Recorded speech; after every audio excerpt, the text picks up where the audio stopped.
नमस्ते dear viewers. आज के इस वीडियो में हम लोग देखेंगे कि फेज स्पेस किसे कहते हैं। देखिए मेरे प्यारे व्यूवर्स, स्टैटिस्टिकल मैकेनिक्स का ये एक बहुत इंपॉर्टेंट टॉपिक है फेज स्पेस। ओके, देखिए जनरली फेज स्पेस होता क्या है। ये एक्चुअली एक प्रकार का कॉम्बिनेशन है पोजीशन स्पेस और मोमेंटम स्पेस का। ओके, अब ये पोजीशन स्पेस क्या होता है, मोमेंटम स्पेस क्या होता है, तो चलिए पहले समझ लेते हैं कि पोजीशन स्पेस किसे कहते हैं और मोमेंटम स्पेस किसे कहते हैं। तो मेरे प्यारे व्यूवर्स, चलिए पहले समझते हैं पोजीशन स्पेस। देखिए पोजीशन स्पेस की बात करें तो ये एक ऐसा स्पेस है जहां पर हमें किसी भी पार्टिकल के पोजीशन को स्पेसिफाई करने के लिए या डिस्क्राइब करने के लिए थ्री कोऑर्डिनेट्स की आवश्यकता पड़ती है।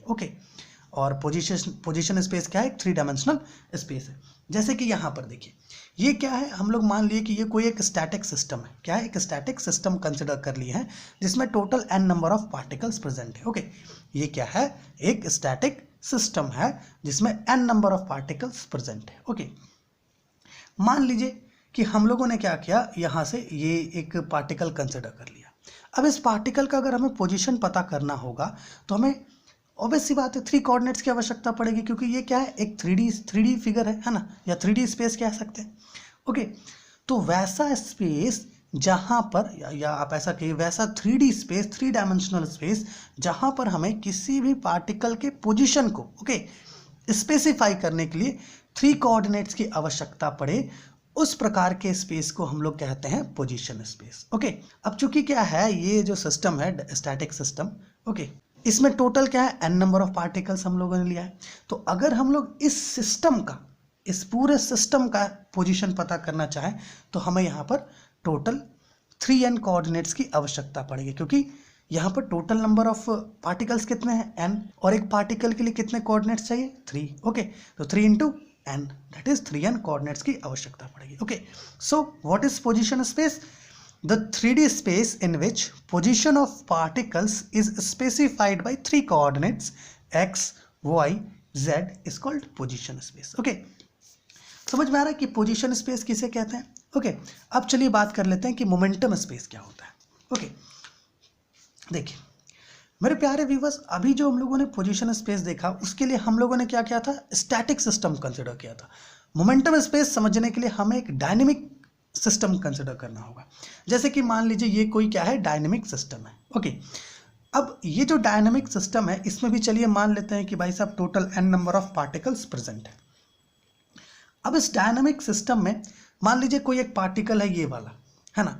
अब डायनेमिक सिस्टम क्या होता है, ऐसा सिस्टम जिसमें पार्टिकल्स क्या हो, रैंडमली इधर उधर मूव कर रहे हो, अर्थात उनके पास कुछ मोमेंटम पहले से या वेलोसिटी पहले से प्रेजेंट हो। उस तरह के सिस्टम, मतलब उसमें जो पार्टिकल्स हैं उसकी बात करें, उस तरह के सिस्टम्स को हम लोग डायनेमिक सिस्टम कहते हैं। तो हम लोगों ने क्या किया, एक पार्टिकल कंसिडर कर लिया कि भाई ये कोई पार्टिकल है। तो इस पार्टिकल के डायनेमिक स्टेट को अगर हमें पता करना हो, किसको, डायनेमिक स्टेट को, तो हमें क्या चाहिए होगा, थ्री कोऑर्डिनेट्स की आवश्यकता पड़ेगी, क्योंकि इसका डायनेमिक स्टेट एक्स एक्सिस के अलॉन्ग भी होगा, वाई के और जेड के अलॉन्ग भी होगा। तो थ्री किस कोऑर्डिनेट्स की, मोमेंटम कोऑर्डिनेट्स की आवश्यकता पड़ेगी, तब जाके हमारा जो डायनेमिक स्टेट है इस पार्टिकल का वो हमें पता चलेगा। तो वैसा 3D स्पेस, वैसा थ्री डायमेंशनल स्पेस जिसमें अगर हम लोग किसी पार्टिकल का डायनेमिक स्टेट पता करें, है ना, तो हमें थ्री मोमेंटम कोऑर्डिनेट्स की आवश्यकता पड़ रही हो, उस प्रकार के स्पेस को क्या कहते हैं, मोमेंटम स्पेस। जैसा कि हम लोगों ने यहाँ पर लिखा है, अ 3D space in which dynamic state of the particle is specified in terms of three momentum coordinates, that is px, py, pz is called momentum space। समझ में आ रहा है मोमेंटम स्पेस क्या है। देखिए एक बार फिर से देखिए, just consider it as a dynamic system. ये कोई डायनेमिक सिस्टम है जिसमें पार्टिकल्स क्या है, रेंडमली इधर उधर मूव कर रही हैं। तो इस सिस्टम में अगर किसी एक पार्टिकल का हमें स्टेट जानना हो, डायनेमिक स्टेट, तो उस स्टेट को जानने के लिए हमें थ्री कोऑर्डिनेट्स की आवश्यकता पड़ेगी, है ना, थ्री मोमेंटम कोऑर्डिनेट्स की आवश्यकता पड़ेगी। तो वैसा स्पेस, वैसा थ्री डायमेंशनल स्पेस जहां पर हमें किसी पार्टिकल के डायनेमिक स्टेट को पता करने के लिए थ्री मोमेंटम कोऑर्डिनेट्स की जरूरत पड़ती है, उस तरह के स्पेस को क्या कहते हैं, मोमेंटम स्पेस। और यही मोमेंटम स्पेस और पोजीशन स्पेस का कॉम्बिनेशन होता है फेज स्पेस। जैसा कि यहाँ लिखा है, it is a combination of position space and momentum space. Okay, देखिए मेरे प्यारे व्यूवर्स, अब चूंकि ये क्या है 3D स्पेस है ना, ये क्या है 3D स्पेस है ना, एक प्रकार का थ्री डायमेंशनल स्पेस है दोनों, तो इसका जो कॉम्बिनेशन होगा वो क्या होगा 6 डायमेंशनल।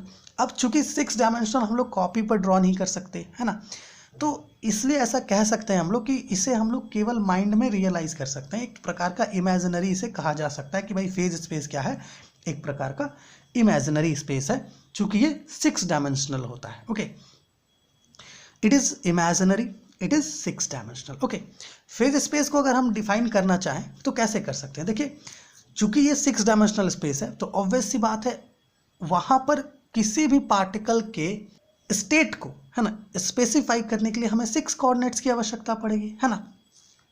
सो यहां पर हम लोगों ने लिखा है, it can be defined as a 6 dimensional space where state of a particle is specified by a set of 6 coordinates that is x y z जो उसके पोजीशन को बताएगा, और p x p y p z जो उस particle के momentum को बताएगा। ओके, तो समझ में आ रहा है फेज स्पेस क्या है, ये जनरली एक प्रकार का 6 डायमेंशनल स्पेस होता है जहां पर किसी भी पार्टिकल के स्टेट को है ना उसका जो कंडीशन है किसी इंटरवल में उसको स्पेसिफाई करने के लिए, डिस्क्राइब करने के लिए हमें टोटल 6 कोऑर्डिनेट्स की क्या पड़ती है, आवश्यकता पड़ती है। ओके, जिसमें से 3 कोऑर्डिनेट्स पोजीशन के होते हैं और 3 कोऑर्डिनेट्स मोमेंटम के। और जो हमारा फेज स्पेस होता है, ओके, उस फेज स्पेस का स्मॉल वॉल्यूम एलिमेंट का जो वॉल्यूम होता है उसे हम लोग कुछ इस प्रकार से लिखते हैं, d tau is equal to d v into d gamma. यहाँ पर ये जो डी वी है ना, ये एक्चुअली स्मॉल वॉल्यूम एलिमेंट का वॉल्यूम होता है पोजीशन स्पेस का। ओके, मतलब जो पोजीशन स्पेस है वहाँ का जो स्मॉल वॉल्यूम एलिमेंट है उसका जो वॉल्यूम होता है उसे हम लोग डी वी से रिप्रेजेंट करते हैं। और यहाँ पर है डी गामा। डी गामा क्या है, ये वॉल्यूम है small volume element of momentum space का। ओके, होप आप ये समझ गए होंगे कि फेज स्पेस किसे कहते हैं। ओके, जनरली क्या है, कॉम्बिनेशन है पोजीशन स्पेस और मोमेंटम स्पेस का, 6 डायमेंशनल स्पेस है, कुछ इस प्रकार से आप इसे डिफाइन कर सकते हो। और पोजीशन स्पेस कुछ इस प्रकार से डिफाइन कर सकते हैं। Okay, generally position 3D space में उसके पोजीशन को स्पेसिफाई करने के लिए 3 कोऑर्डिनेट्स की आवश्यकता पड़ती है। ओके, और ये मोमेंटम स्पेस। तो आशा है आप ये समझ पाए होंगे कि फेज स्पेस क्या है, ओके, पोजीशन स्पेस क्या है, मोमेंटम स्पेस क्या है। ओके, और अगर आपको कुछ डाउट लग रहा है तो प्लीज़ कमेंट कीजिए ताकि हम लोग आपका जो डाउट है उसे क्लियर कर सकें। चलिए आपसे मिलते हैं अगली वीडियो में, तब तक के लिए खुश रहिए, आबाद रहिए।